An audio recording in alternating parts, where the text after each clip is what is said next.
মাটিটা ছুঁয়া কইলাম অরিজিনাল মধু রোজার দিন ভাই আমি মিছা কথা কই মধু বেশি না।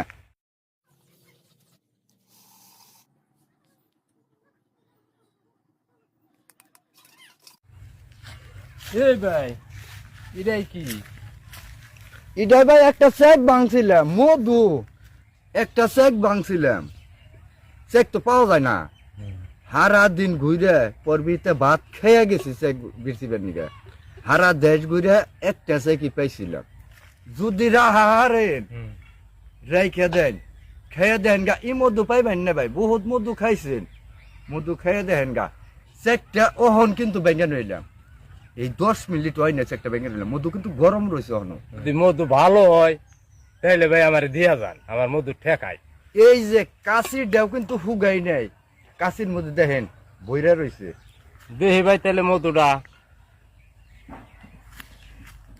মধুর তো কালার ভালো হয় দেখা যায় না। ও হন ভাই কত কিছু দিয়ে মানুষে মধু বানায়, মধুর চিনি দিয়া জাল করে ফেলে বার বের হয়েছে, এমনি কালার তো ভালোই দেখা যায়। বেকেরে কিন্তু এক পালাই মাইবেন না, আমার মনে গেল অরিজিনাল মধু ই দেশের কেউ দিয়ে পারবো না। অরিজিনাল মধু খাইবার গেলে আমার বোকালা আনাবো, বিভিন্ন কিছু দিয়া মিশিয়ে আপনার জাল করে মধু দিব, আপনার ভাল লাগবো হেঙ্গে হেঙ্গে খাইবেন কে। ওহন যদি আপনার আহেন একদম 1200, 1 টাকা কম হইলেও দিম না। 1 কেজি মধুই আছে, 1 কেজি মধুই হয়েছে বললার একটার মধ্যে রাখলে রাইখা দিয়ে রে। কেমন জানি সন্দেহ সন্দেহ নাগে না।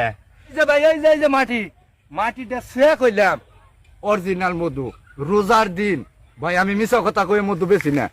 ওহন চেক ভেঙে নইলাম 1 কেজি মধু। এই যে দেখেন এই যে কাশিতে বইরা রয়েছে, ফুটাই ফুটাই পারবামছে দেখছেন। এই যে দেখেন এই যে আমরা ভাই চিনি জাল কইরা চুলাই আমরা মধু বেশি না।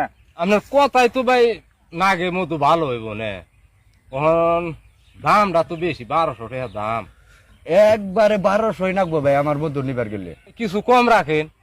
আচ্ছা ভাই আপনি যখন কইছেন একবারে ভাই একদম 1100 টাকা নেব। একটু এমকি আহেন দেখি। ভাই 1100 দিলাম টাকা পয়সা, আমি আপনার কথাই মধু বেশি। এই যে 1100 মধু নিলেন না, মধু খেয়ে দেখেন আপনি তো সংসারের কাজ কাম করেন তাই না। আপনি শোলটা দেখেন কত স্ট্রেং থাকে, শোললে আপনি ফুর্তি অন্যরকম জায়গা ভালো থাকেন। মধু খাইবার চাইলে আবার ফোন করি।